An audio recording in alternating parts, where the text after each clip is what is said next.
So இது வரைக்கும் நம்ம டிரான்ஸ்ஃபார்மர்ல என்னென்ன பார்த்திருக்கோம் அப்படினா from the beginning, right? First we saw the basics of transformer. அதாவது பேசிக்கா மேக்னெட்டிக் மெஷின்ஸ், அதாவது எலக்ட்ரோமேக்னெட்டிக் மெஷின்ஸ் வந்து நம்ம டிசைன் பண்ணனும் அப்படினா அதுக்கு என்னென்ன கன்ஸ்ட்ரெயின்ட்ஸ்லாம் நமக்கு வேணும், என்ன லாஸ்லாம் யூஸ் பண்றோம், like we saw Faraday's law and then we saw Lorentz law. அதுல ஃபோர்ஸ் வந்து எப்படி கிரியேட் ஆகுது, and then we saw the difference between statically induced EMF and dynamically induced EMF. கரெக்ட்டா? சோ அது முடிச்சதுக்கு அப்புறம் next we saw ferromagnetic material, diamagnetic material. அதாவது magnetic materials அதோட ப்ராப்பர்ட்டீஸ்லாம் பார்த்தோம். அதுக்கு அப்புறம் ஃபெர்ரோ ஃபெர்ரி ரெண்டு magnetic materials தான் நம்ம யூஸ் பண்ணி டிரான்ஸ்ஃபார்மர்ஸ் டிசைன் பண்ண போறோம் அப்படிங்கறதை நம்ம பார்த்தோம், right? And then we saw the transformer equivalent circuit. அதாவது ஒரு டிரான்ஸ்ஃபார்மர் ஐடியல் கேஸ்ல எப்படி இருக்கும், அந்த மாதிரி இருந்தா நமக்கு நல்லா இருக்கும் அப்படிங்கறதெல்லாம் பார்த்தோம். ஆனா பிராக்டிகலா நம்ம டர்ன் பேக் பண்ணி பார்க்கும்போது டிரான்ஸ்ஃபார்மர் அப்படி கிடையாது. we saw transformer to primary winding la internal resistive drop, reactance drop, அதாவது leakage flux ஆல reactance drop வந்தது, காயில்ல இருக்க internal resistance ஆல resistive drop வந்தது. அப்புறம் டிரான்ஸ்ஃபார்மர் குள்ள we saw the parallel equivalent circuit. டிரான்ஸ்ஃபார்மர்ல magnetizing current, அதாவது ரன் ஆகிற flux ஆல ஒரு magnetizing current அப்படினு வந்தது. அப்புறம் eddy current பத்தியே நம்ம பார்த்தோம், ரைட்? அந்த eddy current அந்த லாசஸ்லாம் எப்படி வருது அப்படிங்கறத நம்ம டீடைலா பார்க்கலாம். Right no remember, right? So core குள்ள ரெண்டு பார்ட் இருக்கு, ஒன்னு magnetizing current, இன்னொன்னு eddy current. அது மட்டும் மைண்ட்ல வச்சுக்கோங்க, ரைட்? சோ அதுக்கு அப்புறம் என்ன பார்த்தோம், ஒரு டிரான்ஸ்ஃபார்மரா அப்ப ஈக்குவலன்ட் சர்க்யூட்டா வரையும்போது நோ லோட்ல இருந்து ஐடியல்ல இருந்து பிராக்டிகலுக்கு நாம வரும்போது அந்த டிரான்ஸ்ஃபார்மரோட ஈக்குவலன்ட் சர்க்யூட் எப்படி இருக்கும் அப்படிங்கறத நம்ம கிளியரா பார்த்திருக்கோம். சோ இதெல்லாம் வந்து டிரான்ஸ்ஃபார்மரோட பேசிக்ஸ். சோ இப்போ அடுத்து நம்ம என்ன பண்ண போறோம் அப்படினா the transformer வந்து எப்படி வர்க் பண்ணுது, that is the working principle, right? so இந்த லெக்சர்ல the transformer வந்து எப்படி வர்க் பண்ண போகுது, அதுக்கு அப்புறம் அந்த transformer நோ லோட்ல ஆபரேட் பண்ணா அதை எப்படி கொண்டு வரலாம், அதுக்கு அப்புறம் அந்த லோடுக்குள்ள வரும்போது அந்த transformer வந்து எப்படி பிஹேவ் பண்ணும், அதே மாதிரி சின்க்ரோனஸ் மெஷின்ல நம்ம என்னென்னலாம் பார்த்தோமோ அது எல்லா டேர்மையும் I am going to repeat here. அதாவது டிரான்ஸ்ஃபார்மர் வந்து ரெகுலேஷன் வந்து எப்படி இருக்கும், வோல்டேஜ் ரெகுலேஷன்னா என்ன, ஜீரோ ரெகுலேஷன்னா என்ன, மேக்ஸிமம் ரெகுலேஷன் வந்து டிரான்ஸ்ஃபார்மர்ல என்ன கண்டிஷன்ல நம்மளால அப்ளை பண்ண முடியும், right? we are going to look at everything, right? anyway in this lecture I am going to give answer for 4 questions, right? so the question number 1 is working principle of transformer is what? That is the first one. Second, we are going to see why transformer is called passive element. Transformer அப்படிங்கிறது ஒரு passive element, right? ஏன் இது வந்து நம்ம passive element அப்படி சொல்றோம் அப்படிங்கிறது second question. Third question, we are going to look at the classification of transformer. Already we saw, right? அதாவது transformer ஓட construction வெச்சு we saw two type of constructions. One வந்து core type of transformer அப்படினு பார்த்தோம். Another one is called shell type of transformer, right? So apart from those, transformerல இருக்க voltage level and current level வெச்சு we are going to see two more classifications. They are we will see, right?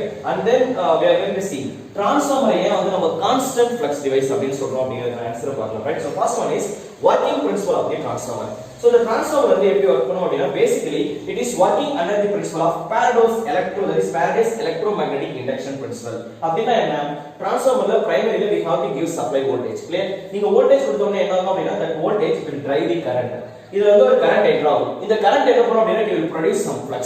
இந்த fluxல வந்து some part will contribute to the secondary winding, some part will contribute to the primary winding, right? so இதுல ரெண்டு flux வந்து produce ஆகும்.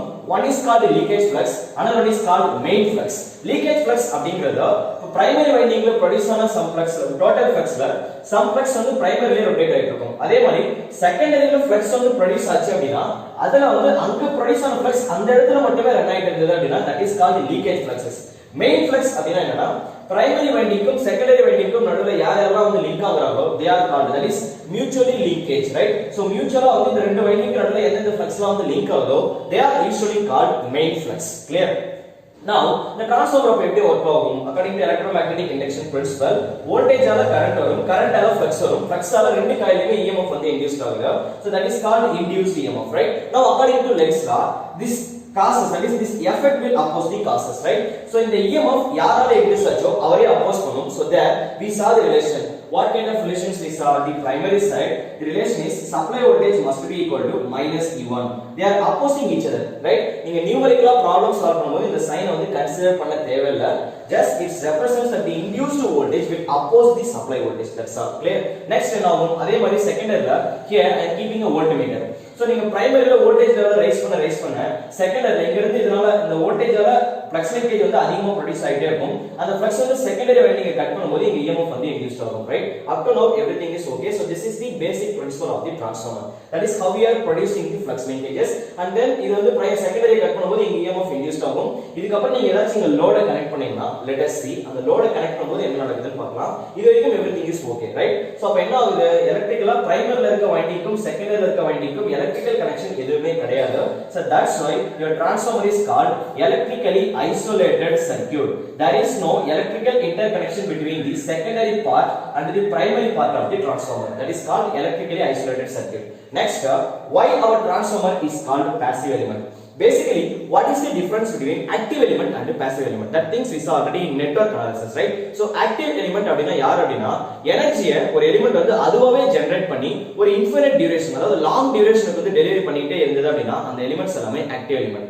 Second, பவரை எந்தெந்த எலிமெண்ட்லாம் boost பண்ணுதோ அதே நம்ம ஆக்டிவ் எலிமெண்ட் அப்படினு சொல்லுவோம், ரைட்? பவர் பூஸ்டிங் அப்படினா இப்போ நான் ஒரு 10 வாட்ஸ் பவர் கொடுத்திருக்கேன். whereas in the output side I am receiving 12 watt. Oh, my power is boosted up, right? So அந்த மாதிரி ஏதாச்சும் ஒரு எலிமெண்ட் பவரை பூஸ்ட் பண்ணி கொடுத்தது அப்படினா அந்த எலிமெண்ட் நம்ம ஆக்டிவ் எலிமெண்ட் அப்படினு சொல்லுவோம். ரிமைனிங் எல்லாமே வந்து பாசிவ் எலிமெண்ட்ஸ் தான், ரைட்? சோ எனர்ஜியை ஜெனரேட் பண்ணா அது ஆக்டிவ், எனர்ஜியை ஜெனரேட் பண்ணி லாங் டைம் டெலிவரி பண்ணிட்டே இருந்தாலும் ஆக்டிவ் தான், அதே மாதிரி எனர்ஜியை பூஸ்ட் பண்ணாலும் ஆக்டிவ் தான். ரிமைனிங் எல்லாமே passive elements. See, in transformer, why your transformer is called transformer? It is transforming the power from primary to secondary, right, without changing its value. Whereas there will be changes in the primary voltage and the secondary voltage, they are not equal. There will be changes in the primary current and the secondary current, they may not be equal. But if you multiply the, if you see the primary apparent power, primary apparent power secondary apparent power, அதாவது இவங்க ரெண்டு பேரும் see V1 um V2 um may not be equal, I1 um I2 may not be equal. ஆனா V2 உம் I2 உம் multiply பண்ணா வர value V1 உம் I1 உம் multiply பண்ணா வர value ஈக்குவலா இருக்கும். That's why your transformer is called transforming the power, right? So that is transformer. என்ன பண்ணுது அப்படினா it is simply transforming the power from primary part to secondary part without changing its apparent value. Clear? So that's why it is called passive element. Why, sir? Transformer the power boost up agla, sir. We are raising the voltage, we are decreasing the voltage level, we are raising the current level, we are decreasing the current level, but there is no changes in the power. So power boost பண்ணா அது வந்து நம்ம active element சொல்லலாம், but here there is no power booster, so this is called passive element, right? Second question is over. Next we are going to see the classification based on the level of voltage. Since we all know the number of turns of the transformer is directly proportional to the induced EMF, right? So இங்க எவ்வளவு turns வந்து நீங்க consider பண்றீங்களோ அவ்வளவு voltage வந்து இங்க produce ஆகும். See, when we are comparing the secondary part with the primary part, number of turns வந்து செகண்டரியில பிரைமரியை விட கம்மியா இருந்தது அப்படினா, ரைட்? சோ செகண்டரி டர்ன்ஸ் பிரைமரியை விட கம்மியா இருந்தது அப்படினா செகண்டரியில இன்டியூஸ்ட் ஆகிற வோல்டேஜ் பிரைமரியில இன்டியூஸ்ட் ஆகிற வோல்டேஜ் லெவலோட கம்மியா இருக்கும். That is called step down transformer. That is the level of the voltage is getting decreased at the secondary side when we are comparing it with the primary side. Similarly, when the level of the voltage at the secondary side will be raised, right? So இப்போ என்ன இருக்கு, number of turns வந்து secondary sideல primaryல இருக்க number of turns விட அதிகமா இருந்தது அப்படினா voltage level will be boosted up. That is called step up transformer. Apart from this, we have two more transformers. One is called impedance transformer. That is impedance matching transformer. Impedance matching transformer அப்படினா என்ன, இத நாம எங்க use பண்ணுவோம் அப்படினா, that is impedance matching transformer will be used to match the internal impedance or Thevenin impedance with the load impedance. Do you know, in network analysis what we saw, நம்ம maximum power transfer theorem பார்த்திருப்போம். அத நம்ம என்ன பார்த்திருப்போம் அப்படினா லோடோட இம்பெடன்ஸும் இன்டர்னலா இருக்க Thevenin இம்பெடன்ஸும், that is ஒரு சோர்ஸோட internal இம்பெடன்ஸும், right, சர்க்யூட்டோட internal இம்பெடன்ஸும் லோடோட இம்பெடன்ஸும் match ஆயிடுச்சு அப்படினா we can transfer the maximum power, right? So இந்த அனலாக் எலக்ட்ரானிக் டிவைசஸ்லலாம் மேக்ஸிமம் பவரை ட்ரான்ஸ்ஃபர் பண்றதுக்காக we are using impedance matching transformer. This transformer will help us to match the Thevenin impedance with the load impedance so that maximum power can be transferred to the load from the source. That is the purpose of impedance matching transformer. Next, there will be one more transformer, that is called isolation transformer, right? Isolation transformer எப்படி இருக்கும் அப்படினா primary voltage and secondary voltage ஈக்குவலா தான் இருக்கும். See, whereas in case of step down, secondary voltage is less than primary. In step up, secondary voltage is greater than primary, right? Whereas in isolation, primary secondary voltage ரெண்டுமே equal தான் sir. ஆனா இதுக்காக நாம இத use பண்ணுவோம் அப்படினா லோட வந்து source சைடுல இருந்து செப்பரேட் பண்ணி வைக்கிறதுக்காக. Suppose if there is any fault, system வந்து சோர்ஸ் சைடுல வந்து ஏதோ ஒரு ஃபால்ட் வந்துருக்குன்னு வெச்சுக்கோங்க, அதனால லோட் சைடுல வந்து எந்த ப்ராப்ளமும் வராது. ஏன்னா லோட் சைடும் சோர்ஸ் சைடுக்கும் நடுவுல எலக்ட்ரிக்கல் ஐசோலேஷன் இருக்கு. இப்போ சோர்ஸ் ஏதாச்சும் ஃபால்ட் வந்திருக்கு அப்படினா அது லோட் அஃபெக்ட் பண்ணாது, ஏன்னா எலக்ட்ரிக்கலா வயர் வந்து இன்டர்கனெக்ட் ஆகலையே. அதே மாதிரி லோட்ல ஏதாச்சும் ஃபால்ட் வந்தாலும் it won't affect your source, right? So to give protection, right? So நீங்க லேபரட்டரியில இந்த டிரான்ஸ்ஃபார்மரை பார்த்திருப்பீங்க, ஐசோலேஷன் டிரான்ஸ்ஃபார்மர், ஸ்மால் டிவைஸ் இருக்கும், various primary power, secondary power, primary voltage, secondary voltage, primary current, secondary current எல்லாமே ஈக்குவலா இருக்கும். ஆனா அத ரிவர்ஸ் யூஸ் பண்ணிப்போம் அப்படினா to give electrical protections, right? So that is the purpose of isolation transformer. Now the next question is why your transformer is called constant flux device? Transformer flux எப்பவுமே கான்ஸ்டன்ட்டா இருக்குமா? Of course, that is always constant, right? So நீங்க லோட connect பண்ணிருக்கீங்களோ connect பண்ணிருக்கீங்களோ transformer flux எப்பவுமே கான்ஸ்டன்ட்டா தான் இருக்கும். How it is possible? Let us see. So transformerல constant flux வரணும் அப்படினா actually அந்த transformer வந்து எப்படி வர்க் பண்ணுது தெரியுமா? நீங்க பிரைமரில வோல்டேஜ் கொடுக்குறீங்க, ரைட்? சோ நீங்க வோல்டேஜ் கொடுத்த உடனே என்ன நடக்கும் அப்படினா இது வந்து கரண்ட் ப்ரொடியூஸ் பண்ணும். இந்த கரண்ட்டால வந்து some flux வந்து வரும். Let me show you. இப்போ பிரைமரில இருந்து செகண்டரிக்கு வந்து ரெண்டு லைன் flux போயிட்டு இருக்குன்னு வெச்சுக்கலாம். Let me take 3 lines, right? So that is the number of field lines going from primary to secondary. இப்போ என்ன பண்ணிட்டு இருக்கோம் அப்படினா இப்போ செகண்டரில இது வரைக்கும் நான் வந்து லோட் எதுவுமே கனெக்ட் பண்ணல. அப்ப இதுல EMF மட்டும் இன்டியூஸ் ஆகும். ஆனா கரண்ட் வேல்யூ வந்து 0 இருக்கும். நோ லோட்ல, ரைட்? இப்போ சடனா நான் என்ன பண்ண போறேன் அப்படினா I am connecting some load.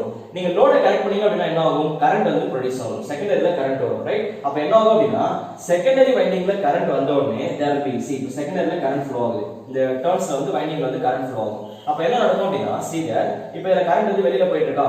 let me apply right hand thumb rule. இந்த thumb rule நம்ம அப்ளை பண்ணோம் அப்படினா என்ன நடக்கும்? ஃப்ளக்ஸ் வந்து ஆப்போசிட் டைரக்ஷன்ல ப்ரொடியூஸ் ஆகும். Clear? Current is going out side. அப்ப என்ன நடக்கும் அப்படினா கரண்ட் வந்து ஆப்போசிட் டைரக்ஷன்ல இப்படி ஆப்போசிஷன்ல ப்ரொடியூஸ் ஆகும். அப்ப என்ன ஆகும் அப்படினா இதுல கரண்ட் ஃப்ளோ ஆகும்போது செகண்டரியில ஒரு ஃப்ளக்ஸ் வந்து ப்ரொடியூஸ் ஆகும். whenever there is a load that is being connected with our transformer. அது என்ன பண்ணும் அப்படினா இந்த பிரைமரில இருந்து வர ஃப்ளக்ஸ் வந்து அப்ளை அப்போஸ் பண்ணும், ரைட்? இப்போ செகண்டரில இருந்து ரெண்டு ஃபீல்ட் லைன் வந்து ப்ரொடியூஸ் ஆயிடுச்சுன்னு வெச்சுக்கோங்க.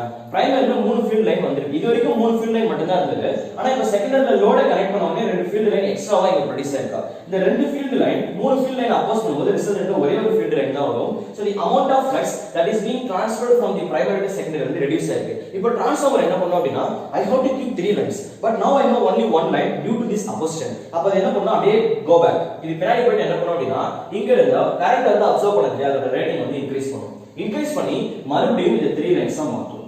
கிளியர்? சப்போஸ் இப்போ நீங்க திரும்ப என்ன பண்ணீங்க அப்படினா one more line ஆப்போசிட்ல கொடுக்குறீங்க அப்படினா திரும்பவும் என்ன பண்ணனும் அப்படினா one more line வந்து பிரைமரில இருந்து எக்ஸஸ் எடுத்து இத கேன்சல் பண்ணிட்டு திரும்பவும் 3 லைன்ஸ் வந்து கான்ஸ்டன்ட்டா மெயின்टेन பண்ணிக்கணும். அப்ப 2 லைன்ஸ் வருது அப்படினா பிரைமரில இருந்து மொத்தமா 5 லைன்ஸ் இப்போ ப்ரொடியூஸ் ஆயிட்டா இந்த 2 லைனை கேன்சல் பண்ணி திரும்பவும் இந்த 3 லைன்ஸ் வந்து கான்ஸ்டன்ட்டா மெயின்टेन பண்ணிக்கணும். சோ தி கன்க்ளூஷன் இஸ் செகண்டரில இருந்து எவ்வளவு ஃப்ளக்ஸ் வந்து எக்ஸ்ட்ரா ப்ரொடியூஸ் ஆகுதோ ஆப்போசிட்ல அதே அமௌண்ட் ஆஃப் ஃப்ளக்ஸ் வந்து பிரைமரில இருந்து இது எக்ஸ்ட்ராவா ஜெனரேட் பண்ணி அதை கேன்சல் பண்ணிட்டு ஆல்ரெடி இது கூட எவ்வளவு ஃப்ளக்ஸ் ப்ரொடியூஸ் ஆச்சோ அதே ஃப்ளக்ஸை கான்ஸ்டன்ட்டா மெயின்टेन பண்ணும். That's why the transformer is called constant flux device. I hope you all understand the logic behind of this concepts. வேற ஏதாச்சும் டவுட்ஸ் இருந்தா அப்படினா you can ask in the comment section. So இது வரைக்கும் பார்த்த லைக் டிரான்ஸ்ஃபார்மரோட கான்செப்ட்ஸ்ல ஏதாச்சும் உங்களுக்கு டவுட்ஸ் இருந்தது அப்படினா என்னோட மெயில் ஐடி வாட்ஸ்அப் நம்பர் ரெண்டுமே வந்து வீடியோட டிஸ்கிரிப்ஷன்ல கீழ கொடுத்திருப்பேன் நான். சோ அந்த இடத்துல இருந்து நீங்க டைரக்ட்டா என்னோட வாட்ஸ்அப் நம்பரை டைரக்ட்டா நீங்க கான்டாக்ட் பண்ணிக்கலாம். வேற ஏதாச்சும் ப்ராப்ளம்ஸ் வந்து நீங்க உங்களுக்கு டவுட்ஸ் இருந்தா நீங்க அனுப்புனீங்க அப்படினா நான் ரேண்டம் பிளேலிஸ்ட்னு ஒரு சேனல்ல வந்து ஒரு வீடியோ பிளேலிஸ்ட் வந்து கிரியேட் பண்ணிருப்பேன். அதுல போய்ட்டு உங்களோட क्वेश्चनக்கான ஆன்சரை நீங்க பாத்துக்கலாம். So thanks for watching our videos. Thank you all.